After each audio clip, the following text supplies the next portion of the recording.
네, 오늘 우리 말씀 사랑으로 행하시는 하나님의 징계라고 하는 제목으로 우리 귀한 말씀 나눠보도록 하겠습니다.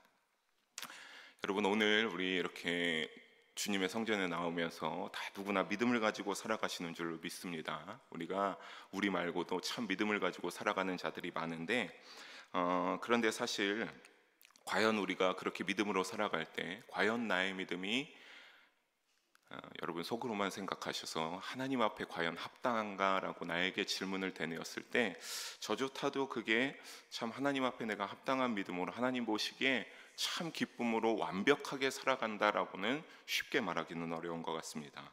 왜냐하면 모름지기 인간이란 어떠하기 때문에 그렇습니까? 완전하지 않기 때문입니다. 하나님 앞에서 죄가 없으사 고결한 분은 오직 누구밖에 없습니다. 사실 예수님밖에 없습니다.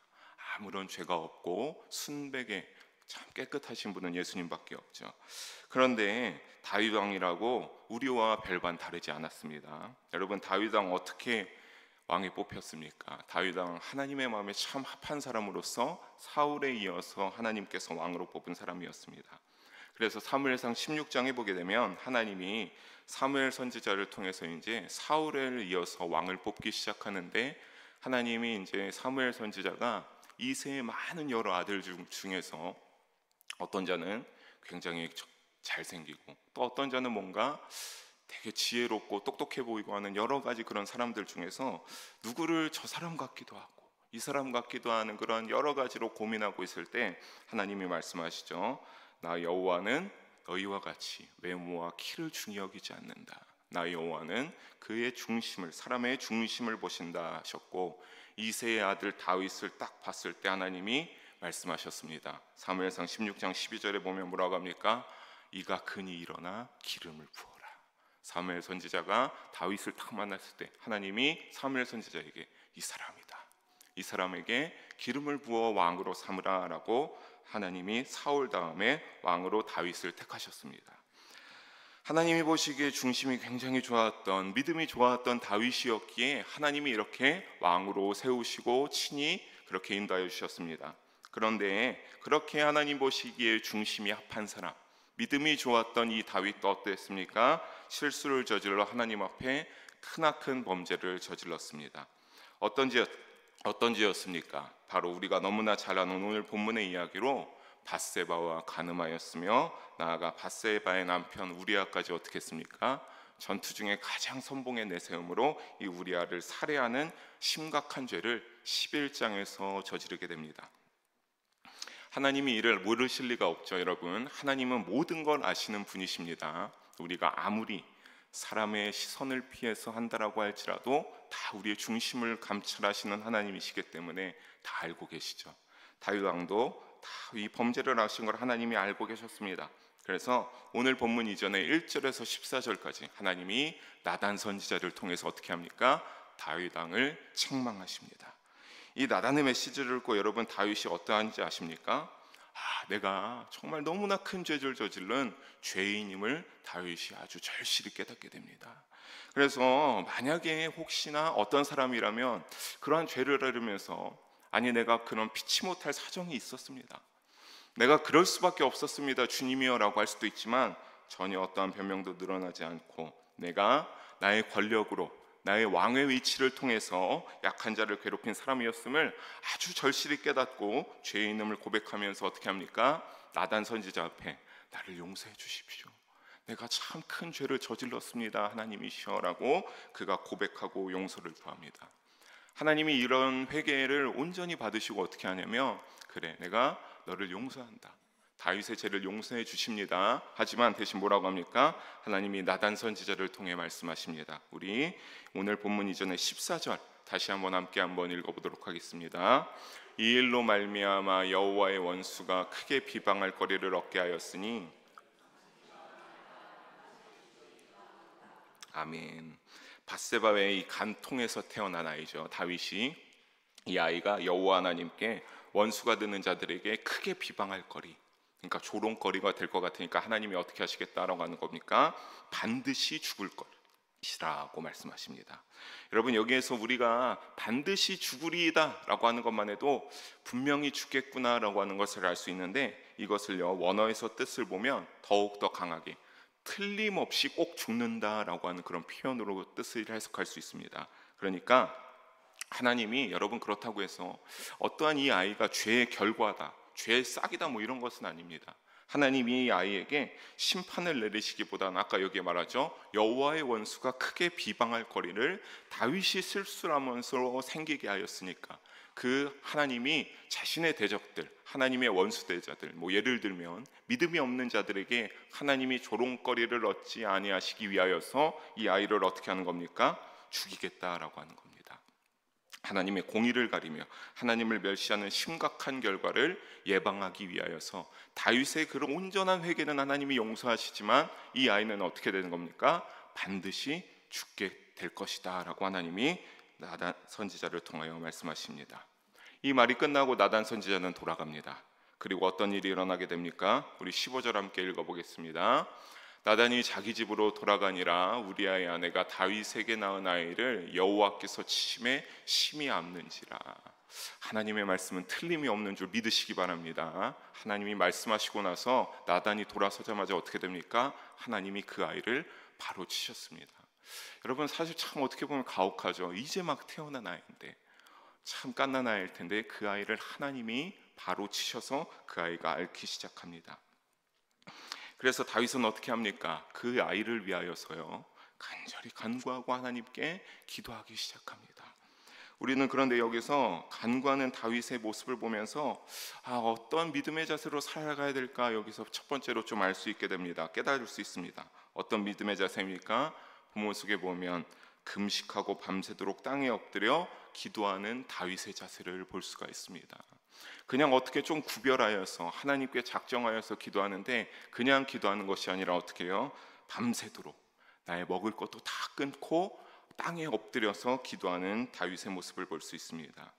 여러분, 여기 이외에 보면 다윗의 이런 모습을 보고 왕궁의 원로급들이 어떻게 합니까? 17절에 보면 이 원로급 신하들, 늙은이들, 원로급 신하들, 조금 지혜로 굉장히 연배가 있는 그런 신하들입니다. 그런 신하들이 다윗 왕의 이러한 모습을 보고 왕이시여, 혹시나 몸이 상할까봐 좀 이제 일으켜서 먹어가면서 기도하시라, 뭐 이런 말들을 했겠죠.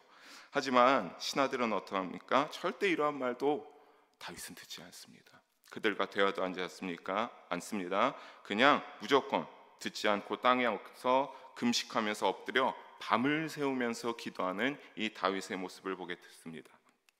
특히 여러분, 이 왕궁에 그냥 이 원로들만 있었겠습니까? 굉장히 많은 신하들이 우리가 뭐 드라마나 이런 데를 보면 있잖아요. 그런 가운데 이 한 나라의 왕이 이 땅에 엎드려서 기도하는 자세도 사실 잘 봐야 됩니다. 땅에 엎드렸으리라고 하는 이 부분 히브리 원어로 해석하게 되면요, 다윗은 땅을 향하여 엎드렸다입니다. 그러니까 그냥 엎드린 것이 아니라 이 원어에서 좀 더 보게 되면 땅을 향하여서 나의 모든 것을 다 최대한 낮게 땅을 향하여 엎드릴 수 있는 대로 엎드린다라고 하는 의미인 겁니다. 그래서 내가 땅에 정말 내 얼굴까지 다 붙여서 내가 이제는 더 이상 낮아질 데가 없을 만큼 내가 정말 낮게 하나님 앞에 땅에 엎드려서 금식하면서 하나님에게 기도해야겠다라고 최대한 자신을 낮추는 행위를 보이고 있습니다. 여러분, 이 한나라의 왕이 신하들이 다 보는 가운데서 내가 이 사랑하는 자녀를 위하여서 내가 지은 죄도 있긴 하지만 어떻게 해서든지 조금 다른 상황과 다른 결과를 위하여서 대표격이 되는 왕이 가장 땅에 내 얼굴까지 엎드려서 붙여서 땅을 향하여 낮게 기도하는 모습, 얼마나 이례적인 일입니까? 이것이요, 우리가 사무엘하 11장 2절에 보게 되면 이 다윗이 처음 밧세바를 볼 때의 모습과 상당히 대조되는 모습입니다. 우리 11장 2절 함께 읽어볼까요? 저녁 때에 다윗이 그의 침상에서 일어나 왕궁 옥상에서 거닐다가 보이는지라. 여러분, 이때만 해도 어떻게 했습니까? 참 왕의 권위가 있었습니다. 왕궁에서 다 거닐다가 저 밧세바 여인을 우연하게 봤는데 너무나 아름답고 음욕이 불같이 올라서 그 여인을 어떻게 했습니까? 조사해서 불러다가 자신에게 이제 불법적인 강제적으로 불러와 성관계를 맺고 남편까지 전투에 앞서 죽이게 되는 어떠한 그런 왕권을 행사하는 모습이 여기에선 굉장히 잘 드러나 있죠. 그런데 지금은 정반대의 모습이죠. 그 모습을 뉘우치며 어떻게 합니까? 바닥에 땅에 납작 엎드려서 가장 낮은 모습으로 하나님께, 주님께 내가 죄 지었습니다, 주님, 내가 잘못했습니다 라고 고백하면서 자신의 피줄인 아들이 아니겠습니까? 하나님, 나의 죄를 압니다. 내가 이 모든 죄악 너무나 잘못한 것을 아니까 나의 아들 하나님이 조금 살려주시면 너무나 감사하겠습니다 라고 하는 그런 마음으로 정말 겸손하게, 먹지도 않고 밤새도록 잠도 자지 않고 정말 얼마나 애절하게 기도했겠습니까? 하나님께 굉장히 간구하여서 하나님의 긍휼만을 기다리며 애절하게 매달렸습니다. 사랑하는 성도 여러분, 다시 한번 말씀드립니다. 한 나라의 왕 다윗이었습니다. 이 한 나라의 왕 다윗이 우수한 의료진이 주변에 또한 없었겠습니까? 얼마나 그 가운데 참 실력 좋은 의료진이 너무나 많지 않았겠습니까? 그래서 다윗이 아이가 아프니까 의료진들을 불러다가 무슨 병인지 파악해봐라, 그래서 치료를 해라라고 할 수도 있지 않았겠습니까? 한 나라의 왕이 한 번 말하면 얼마나 민첩하게 신하들이 움직이겠습니까? 그런데 그런 걸 하지를 않아요. 아예 그들에게 아무 말도 건네지도 않습니다. 그냥 그 말을 듣고 아이가 아프기 시작하자마자 그들에게 그런 명령을 내리는 것이 아니라, 사랑하는 성도 여러분, 가장 낮은 자세로 하나님 앞에 먹지도 않고 금식하고 애절하고 간절하게 기도하기 시작합니다. 여러분, 왜 그렇겠습니까? 그가 들은 게 있기 때문입니다. 누구에게 들었습니까? 하나님이 쓰시는 사람 나단 선지자에게 분명히 들었습니다. 너가 지은 죄는 내가 용서해 줄게. 하지만 너의 아이는 반드시 죽게 될 거다. 반드시 죽게 될 것이다 라고 하는 그것을 이 다윗 왕은 반드시 들었습니다. 즉 그것을 들으면서 다윗은 본능적으로 모든 것을 깨닫게 된 거죠. 내가 너무나 큰 죄에 대한 징계를 받게 되었구나. 그 지은 죄에 대한 징계임을 알았기에 내가 하나님이 이렇게 나에게 하셨으니 내가 하나님에게 인간적인 수단으로 의지하면서 내가 이렇게 이 아이를 어떻게 살려보려고 어떻게 한다고 한들 절대 살려낼 수가 없겠구나라고 하는 것을 이 다윗은 몸소 너무나 잘 깨달았던 거죠. 그래서 누구에게만 매달려 의지하는 겁니까? 그렇게 말씀하신 모든 것을 말씀 한마디면 하실 수 있는 하나님 아버지께 의지하며 기도했던 겁니다. 여러분, 다윗처럼 이렇게 온 마음과 힘을 다해서 기도했던 사람이 또 있지 않습니까? 저는 대표적으로 한 명만 말씀드리고 싶은 게 바로 야복 강가에서 기도했던 야곱입니다. 야곱이 어떻게 기도했습니까? 드디어 모든 그런 시간을 막 끝나고 참 많이 부유함을 얻었습니다. 형에게 했던 짓들이 너무나 두려워서 형에게 줄 많은 재산들과 좋은 것들도, 가축들도 준비해서 형을 향하여 만나러 갔습니다. 그런데 이 야곱의 마음에 그래도 불안함이 떠나질 않는 겁니다. 내가 이렇게까지 했는데도 에서가 형이 돌변해서 나를 죽이려고 하면 어쩌지? 그래서 어떻게 합니까? 가족을 먼저 다 보내고 분이엘에 홀로 남아서 어떻게 합니까? 기도하기 시작합니다. 하나님께 기도하기 시작합니다. 두려움과 불안감을 떨쳐내기 힘들어서 그 가운데서 혼자 하나님께 축복을 구하며 기도하기 시작합니다. 그래서 씨름하여서 환도뼈가 부러져서 그래도 붙잡고 축복을 구하고 축복을 내려줘야 내가 놓아지겠다라고 하고 아주 간절히 매달려서 기도할 때, 그럴 때 야곱이 하나님께 응답을 받고 기도로 통하여서 축복을 받게 되죠. 여러분, 우리가 살아가면서 자녀나 여러분의 사업 가운데 어려움이 찾아올 때가 있죠. 여러분, 그때 참 우리가 이것을 보면 또 그런 생각이 들 수도 있겠습니다. 아니, 아무것도 하지 말고 그럼 목사님 기도만 해야 됩니까? 그러면 하나님이 알아서 해주십니까? 여러분, 그런 건 아니죠. 여러분, 열심히 살아가면서 삶을 영위해야죠. 포기해서는 안 되죠. 하지만 그런 것 가운데 우리가 삶을 살아가면서 하나님께 기도하는 일도, 하나님께 나오는 일도 게을러서는 안 된다라고 하는 겁니다. 여러분, 그렇게 할 때 하나님이 어떻게 하십니까? 그렇게 살아가다 보면 뜻하지 않은 어떠한 생각지 못한 사람이 나에게 도움을 준다거나, 내가 이런 어려움을 어떻게 해결할까 하고 있었는데 어떠한 사람의 관계를 통해서 하나님이 그렇게 응답하여 주시고 이를 해결해 주신 것이 있기 때문입니다. 사랑하는 성도 여러분, 어려움 앞에 하나님께 매달려 기도하시는 우리 성도님들 되시기를 주님의 이름으로 권면합니다. 그때 반드시 어떻게 합니까? 간절한 기도의 소리를 들으시고 하나님이 인도하시고 응답하여 주실 줄로 믿습니다. 다윗이요 열심히 금식하면서 하나님께 매달려서 기도했습니다. 하지만 18절을 보면 그 결과는 조금 달랐습니다. 함께 읽어보겠습니다. 이레 만에 그 아이가 죽으니라.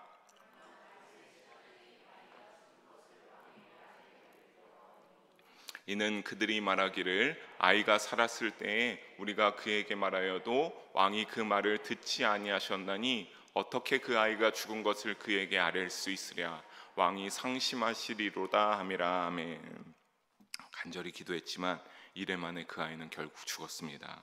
여러분, 이 이래는 한 7일 정도를 가리킵니다. 그러니까 하나님이 나단 선지자를 통해서 말씀하시고 그 떠난 시점부터 7일까지 아이가 아프다가 7일 만에 다윗과 밧세바 사이에서 태어난 아이는 하나님의 말씀대로 어떻게 했습니까? 숨을 거두고 말았습니다. 그러나 여러분, 신하들은 이 말을 다윗 왕에게 조금은 말할 수가 없었습니다. 얼마나 왕이 상심할까, 얼마나 힘들어할까라고 하기 때문입니다. 여러분, 여기에서 이제 그냥 사실 상심할까봐라고만 했는데, 여러분 이거 원어 뜻으로 보면 이 고대 근동 지방에는 이러한 일이 있으면 이 상심이라는 게 조금 남달랐습니다. 자신의 몸을 자해하기도 하고요, 옷을 찢기도 하고 고함을 치기도 하고 머리를 쥐어뜯기도 하면서 그렇게 굉장히 그 아픔을 그것을 이렇게 표현하고 이런 것을 했기 때문입니다. 그러니까 신하들이 이것을 알려주면 왕이 막 자해하고 또 이런 것들을 너무나 고통스러워서 헤아리지 못하면 어떡하나. 왜냐하면 아무리 신하들이 저렇게 봐도 막 먹지도 않고 땅에 그냥 얼굴까지 붙여서 열심히 막 애절하게 눈물을 흘려가며 기도하는 모습을 보면서 너무나 큰 고통을 옆에서 봤기 때문입니다. 그런데 이제 그렇게 하면서 신하들의 이 수군거림의 소리가 꽤 커서 다윗이 이것을 듣게 됩니다. 그래서 19절에 보니까 기도하던 다윗이 신하들의 수군거리는 모습이 눈에 띄어서 그가 이제 그것을 보면서 하나님의 긍휼로 죽지 않았던 아이가, 신하들이 말없던 아이들이 이렇게 수군거리는 걸 보면서 본능적으로 어떤 걸 깨달았습니까?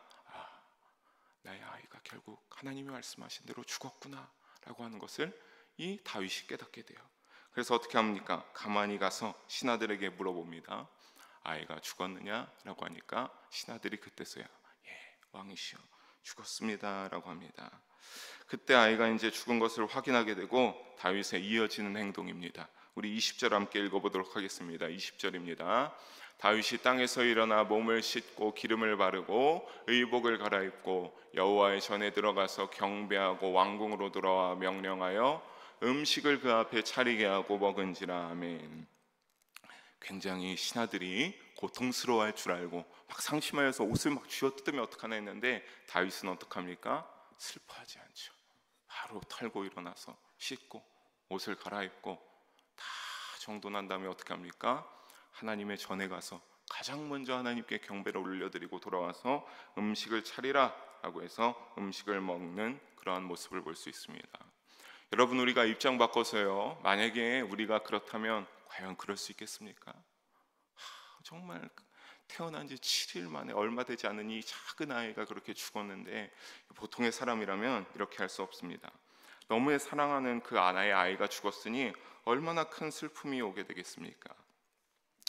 신하들은 그러한 다윗 왕의 모습을 보면서 참 의아해합니다. 아니 이게 속으로 어떻게 했습니까? 아니 이게 정상적인 모습인가? 왕이 정신이 나간다라고 할 정도로 왕이 왜 저러나 라고 합니다. 그래서 아니 왕이시여, 그때는 이제 죽은 후 살아있을 땐 금식하고 우시더니 죽은 후에는 일어나 일상생활로 복귀해 식사하시니 어쩐 일이십니까? 라고 21절에 묻습니다. 그러자 다윗은 이 질문에 대답합니다. 우리 22절과 23절 두 절의 말씀 함께 읽어보도록 하겠습니다. 이르되 아이가 살았을 때에 내가 금식하고 온 것은 혹시 여호와께서 나를 불쌍히 여기사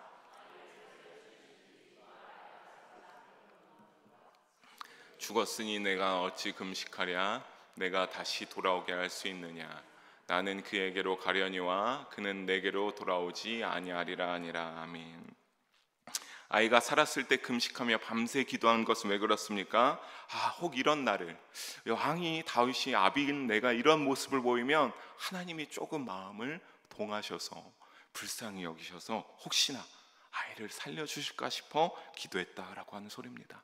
그런데 이러한 행동인 죄인의 입장이나 아비된 자로서 하나님의 긍휼로 혹여나 돌이킬 돌이키실까 하는 그러한 어떤 다윗의 정말 처절하고 간절한 몸부림이었던 겁니다. 하지만 이제 죽었으니 어떻게 하는 겁니까? 금식을 하며 기도하여도 이미 하나님이 말씀하셨던 대로 성취가 되었으니 다윗에게 아이를 아무리 더 기도한다고 한들 하나님이 그 아이의 숨을 거두어가고 그 영혼을 거두어가 하셨으니 그가 다시 돌아올 수 없음을 깨닫게 되고 알게 된 것이죠. 그래서 다윗이 뭐라고 했습니까? 나는 그에게로 가려니와 그는 내게로 돌아오지 아니하리라 라고 말합니다.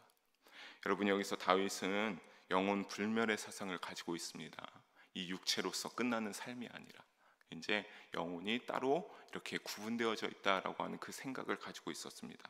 그래서 이와 같이 말하는 것은 나는 죽어서 언젠가 나의 사랑하는 아이에게 갈 수 있지만 그 아이는 이미 육체는 끝이 났고 영혼이 갔기 때문에 어떻게 한 겁니까? 올 수가 없다. 나에게로 올 수 없다라고 하는 그 고백을 하고 있는 겁니다. 여러분, 우리가 이러한 다윗의 자세를 보면서 두 가지 믿음의 태도를 깨달을 수 있습니다. 첫째는 뭡니까? 극한 슬픔까지도 하나님 앞에 순종하고 있습니다. 여러분, 너무나 큰 슬픔 아닙니까? 이런 가운데서 어떻게 이만큼까지 하나님 앞에 순종할 수 있습니까?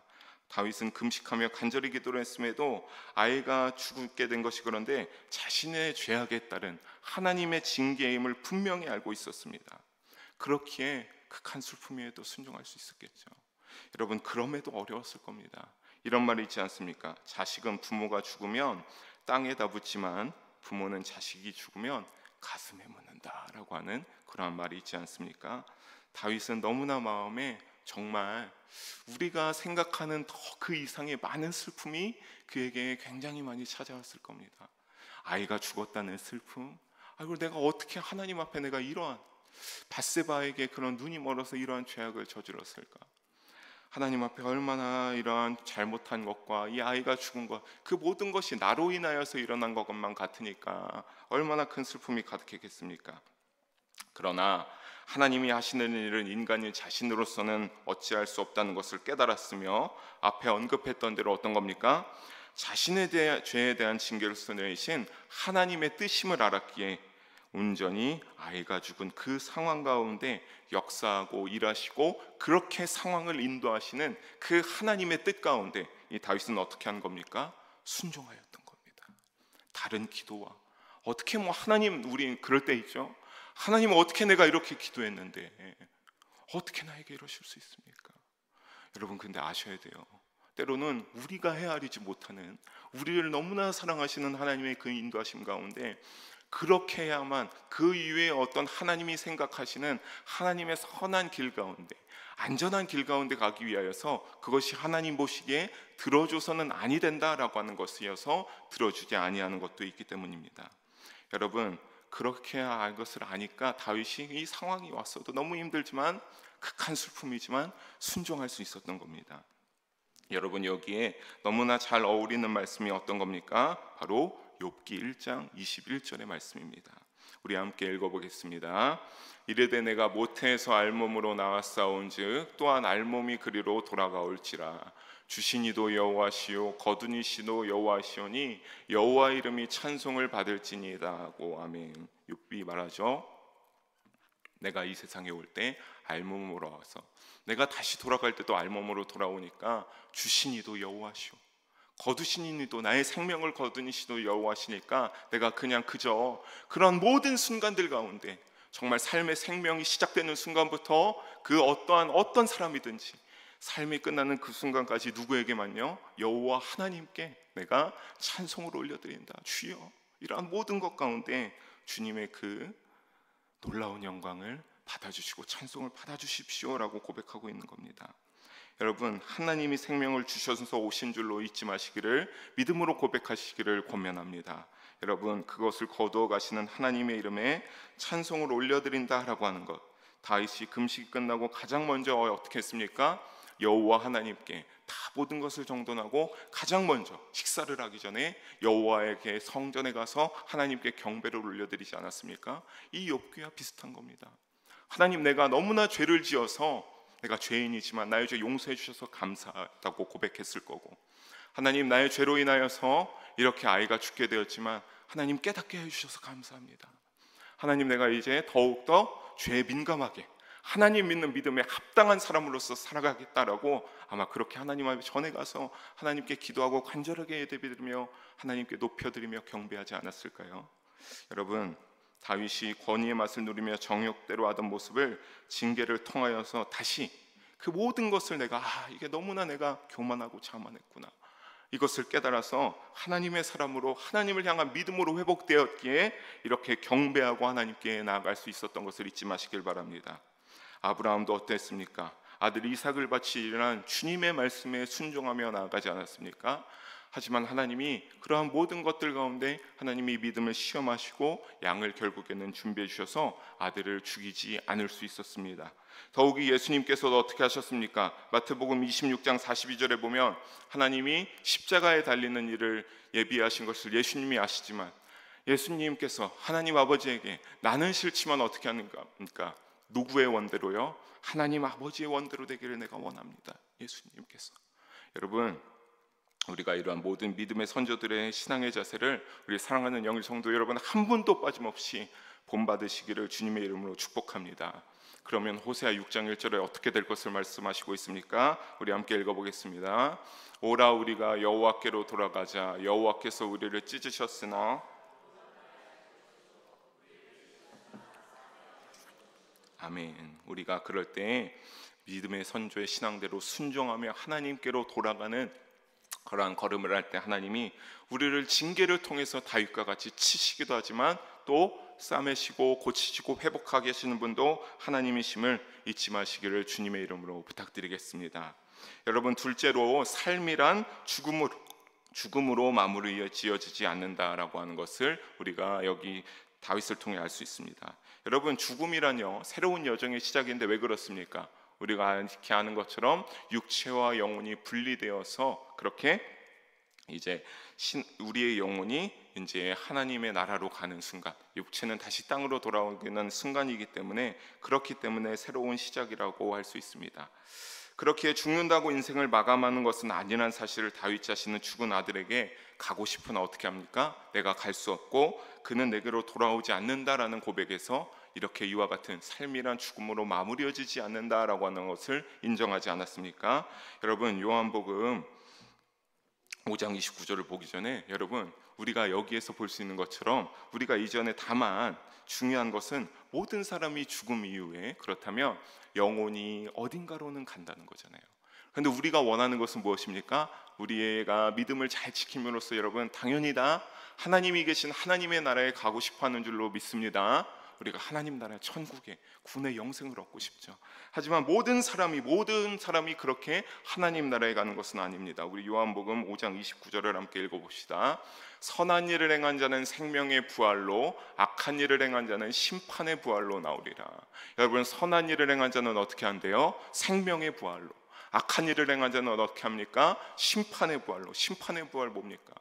심판대 앞에 서서 그 죄악이 패악하면 지옥에 떨어지게 되는 것이죠.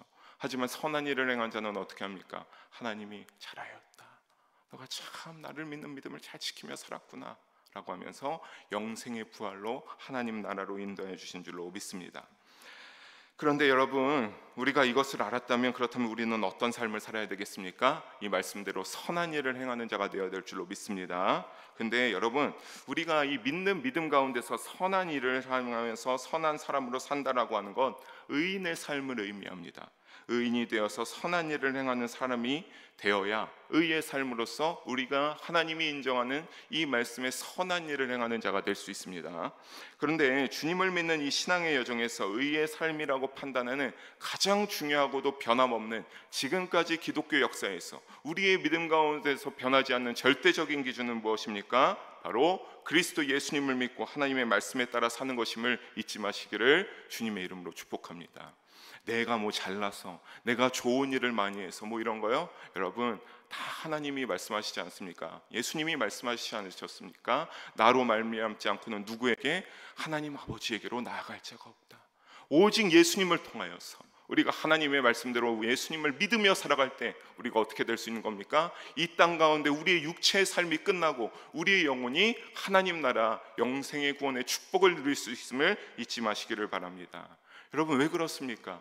예수님이 나중에 어떻게 되시기 때문입니까? 최후의 우리의 그러한 가운데 천국으로 갈지 지옥으로 갈지 최후의 심판관이 되어주시기 때문입니다. 사랑하는 영일 성도 여러분, 오직 예수님을 믿는 믿음으로 살아가 신앙의 여정을 잘 살아가시기 바랍니다. 주님이 기뻐하실 믿음으로 살아가시기 바랍니다. 그래서 의인으로 인정받아 하나님 나라의 구원의 축복을 받아 들어가는 우리 모두 한 분도 빠짐없이 되시기를 주님의 이름으로 소망합니다. 여러분, 우리가 만약에 여기까지로 말씀이 마무리됐다면 다윗이 굉장히 슬펐겠죠. 내 죄로 인하여서 하나님이 징계로 하여서 이렇게 하고 끝나는구나. 그래서 하나님이 어떻게 합니까? 이제 그렇게 끝내지 않죠. 여러분, 우리가 어릴 적에 저도 그런 적이 있지만 참 혼나면 참 호되게 혼났습니다. 그런데 참 부모는 여러분, 자녀가 잘못된 길로 갈 때 그냥 두지 않습니까? 굉장히 호되게 혼나죠. 이것이 버릇없고 이것이 아니면은 참 부모, 좋은 부모는 자녀를 불러다가 정말 우리 몽둥이를 들면서까지도 혼낼 수도 있습니다. 그런 것과 비슷하게 너무나 하나님께서 이 다윗을 사랑하시기 때문에 올바른 길로 가도록 징계하신 것입니다. 그러니까 다윗을 징계한 역시 어떻게 해요? 하나님이 부모님이 참부모가 자녀를 사랑하듯이 하나님이 이 다윗을 너무나 사랑하셨기 때문에 징계하신 겁니다. 그래서 이 각별한 사랑을 확인시켜 준 게 무엇입니까? 바로 24절과 25절에 나오는 왕, 나중 다윗의 왕을 이을 누구가 태어나게 됩니까? 솔로몬이 태어나게 되죠. 하나님이 이제 다윗이, 여러분 여기서 이 위로하고 그에게 밧세베로 가는 거 있잖아요. 다윗이 만약에 슬픔 중에 고통 중에 계속 있다라고 하면 할 수 없습니다. 하지만 다윗의 이 일련의 과정들로 인하여서 다윗이 자신의 모든 죄를 회개하고 하나님 앞에 내가 깨닫고 온전히 회복하여서 믿음의 사람으로 다시 돌아왔을 때 밧세바를 생각나서 가서 챙기게 되는 겁니다. 그래서 밧세바를 챙기면서 그 가운데 동침하여 누가 태어나게 됩니까? 솔로몬이 태어나게 됩니다. 여러분, 이 솔로몬의 이름의 뜻은요, 평화, 평강입니다. 즉 죄를 내려놓고 회개함으로 하나님과 이 다윗이 다시 평화의 관계를 회복해 이루어진 결과로 허락된 아들이 솔로몬이다라고 하는 의미를 가지고 있습니다.